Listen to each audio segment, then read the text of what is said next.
अस्सलाम वालेकुम student. Welcome to my channel education. हम आज के इस लेक्चर में हम रिस्पायरेशन के बारे में पढ़ेंगे। रिस्पायरेशन की meaning, definition and respiratory gas जो है कार्बन डाइऑक्साइड एंड ऑक्सीजन, इसके ट्रांसपोर्ट और रिस्पायरेशन के जितने भी डिजीज़ हैं इस चैप्टर में, इन सब के बारे में इस चैप्टर में हम पढ़ेंगे। तो सबसे पहले रिस्पायरेशन की मीनिंग पर आते हैं। रिस्पायरेशन का जो वर्ड है ये लैटिन लैंग्वेज से निकला है, रिस्पायर से, जिसका मीनिंग है ब्रीथ। इसके बाद रिस्पायरेशन की डिफिनीशन पर आते हैं। रिस्पायरेशन का जो डिफिनीशन है सिंपल, वो ये है कि ये एक ऑक्सीडेशन रिडक्शन प्रोसेस है जिसमें जो ऑर्गेनिक फूड होती हैं ग्लूकोज वो ऑक्सीडाइज होती हैं और साथ में कार्बन डाइऑक्साइड H2O और एनर्जी जो कि ATP की शक्ल में मौजूद होती है सेल में, वो प्रोड्यूस करती हैं। तो इसके जो शॉर्ट सा रिएक्शन है, ग्लूकोज के साथ ऑक्सीजन मिलती बैन होती है, ऑक्सीडाइज होती है और इसके नतीजे में कार्बन डाइऑक्साइड और H2O और एनर्जी प्रोड्यूस होती है। तो ये रिस्पायरेशन के कुछ शॉर्ट सा इंट्रोडक्शन हुई। इसके बाद रिस्पायरेशन के टाइप्स पर आते हैं। रिस्पायरेशन के हमारे पास बेसिकली बुक्स के अकॉर्डिंग हम डिस्कस करते हैं तो aerobic respiration, anaerobic respiration, internal respiration and external respiration. Aerobic respiration और इन एरोबिक रिस्पायरेशन की डिटेल में हम इतना नहीं जाएंगे क्योंकि हम जस्ट क्लू देते हैं इस चैप्टर में और इसका ज़्यादा डिटेल बायो एनर्जेटिक चैप्टर में मौजूद है। तो एरोबिक रिस्पायरेशन वो रिस्पायरेशन है जिसमें ऑक्सीजन रिक्वायर या ऑक्सीजन की प्रेजेंस में होती हैं, और इनएरोबिक रिस्पायरेशन वो रिस्पायरेशन के टाइप्स हैं जो ऑक्सीजन की गैर मौजूदगी में होती हैं, मतलब जिसको हम फर्मेंटेशन भी कहते हैं। अच्छा, दूसरी टाइप ये है कि एक इंटरनल रिस्पायरेशन होती है और एक एक्सटर्नल रिस्पायरेशन होती है। तो वो दोनों रिस्पायरेशन मैंने एक पॉइंट की शक्ल में लिखी हुई है समरी के फॉर्म में। तो इंटरनल रिस्पायरेशन बेसिकली ये जो रिस्पायरेशन की रिएक्शन मैंने लिखी है ये इंटरनल रिस्पायरेशन ही है। इंटरनल रिस्पायरेशन वो होती है जो सेलुलर लेवल पर होती है, मतलब सेलुलर रिस्पायरेशन जिसमें एनर्जी प्रोड्यूस होती है। ये रिस्पायरेशन की वो टाइप है जिसमें एनर्जी प्रोड्यूस होती है और ये एक कैटाबॉलिक प्रोसेस है, मतलब इसमें ब्रेकडाउन होती है ग्लूकोज की। और सिंपल कंपाउंड जो होती है, मतलब कार्बोहाइड्रेट, स्टार्च, ग्लूकोज, ये सिंपल कंपाउंड में कन्वर्ट होती है और इस रिएक्शन से, इस कन्वर्जन से हमें ATP मिलती है। तो ये सेलुलर लेवल पर होती है और जनरली इसको हम सिंपल ये वाली रिस्पायरेशन जो है, ये रिएक्शन में जो लिखा है इसको हम जनरली कह सकते हैं। अच्छा, एक्सटर्नल रिस्पायरेशन को जनरली हम ब्रीथिंग भी कहते हैं और इसमें जो इनहेल ऑफ O2A और एक्सेल ऑफ कार्बन डाइऑक्साइड, तो ये ब्रीथिंग में होती है, मतलब ब्रीथिंग ही वो प्रोसेस है जिससे हम ऑक्सीजन इनहेल करते हैं और कार्बन डाइऑक्साइड को एक्सेल करते हैं। अच्छा, एक्सटर्नल रिस्पायरेशन को ऑर्गेनिज्मिक लेवल पर होती है और इसको पल्मोनरी रिस्पायरेशन भी कहते हैं। अच्छा, इसको हम ब्रीथिंग भी कहते हैं।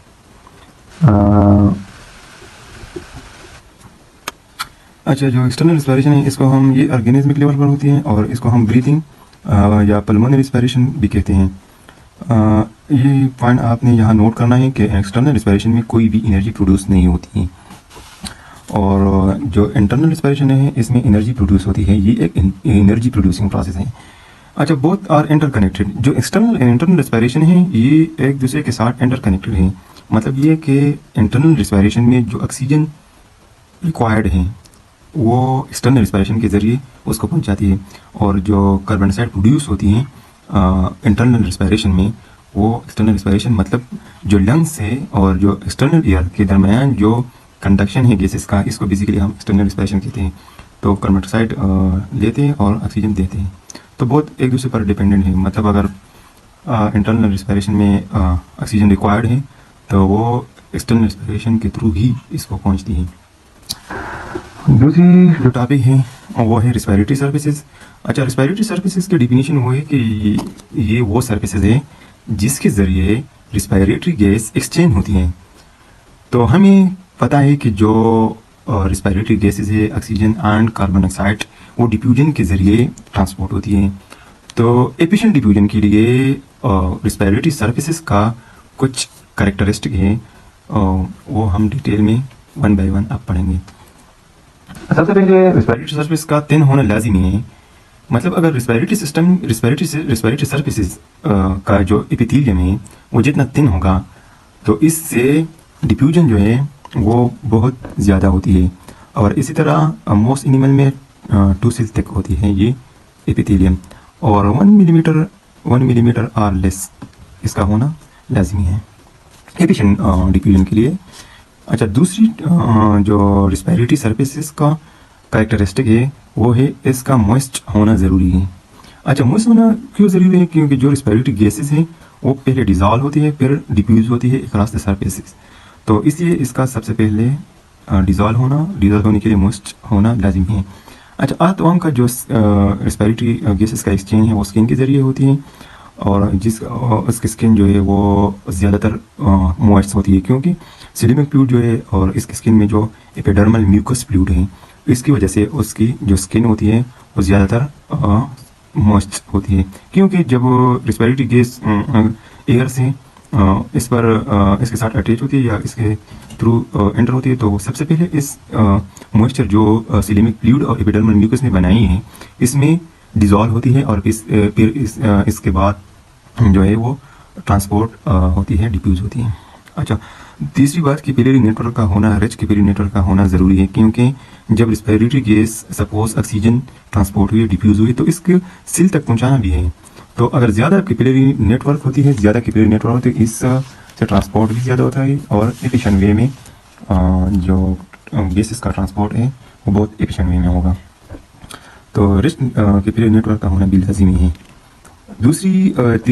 चौथी नंबर का जो है वो परमेबिलिटी बहुत इंपॉर्टेंट फैक्टर है। जब परमिएबल नहीं होती है तो इसके साथ इससे डिफ्यूजन भी नहीं होती है, तो इसलिए इनका परमिएबल होना रिस्पायरेटरी सर्फेस का बहुत ज़रूरी है। अच्छा, 5th नंबर पर है सरफेस एरिया। अच्छा, सरफेस एरिया जितना भी ज़्यादा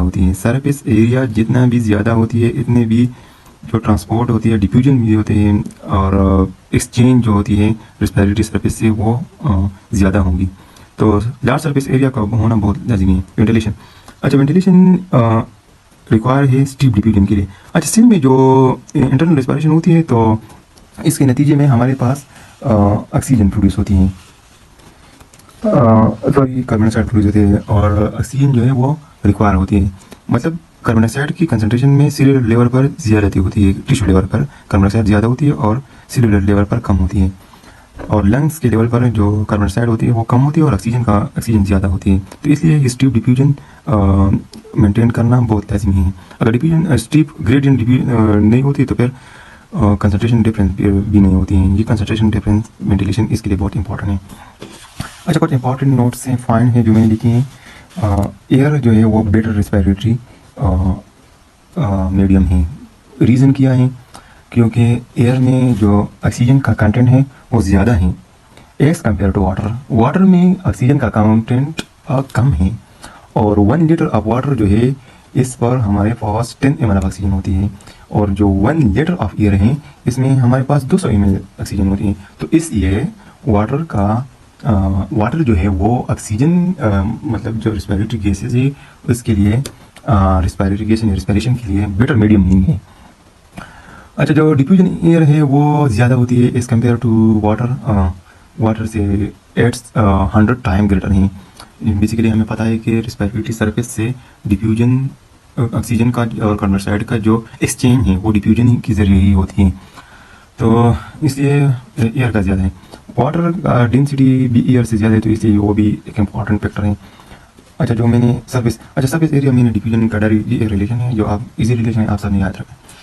अच्छा, जो रिस्पायरेटरी सरफेस है वो अगर जितना भी थिन होगी, मॉइस्ट होगी, कैपिलरी नेटवर्क ज़्यादा होगी, परमिबिलिटी होगी, वेंटिलेशन होगी, तो रिस्पायरेटरी सरफेस से इतना ही ज़्यादा हमारे पास गैसेस का एक्सचेंज होगा। तो आज के लेक्चर में इतना इनफ है। नेक्स्ट लेक्चर में हम रिस्पायरेटरी ऑर्गन डिटेल में डिस्कस करते हैं।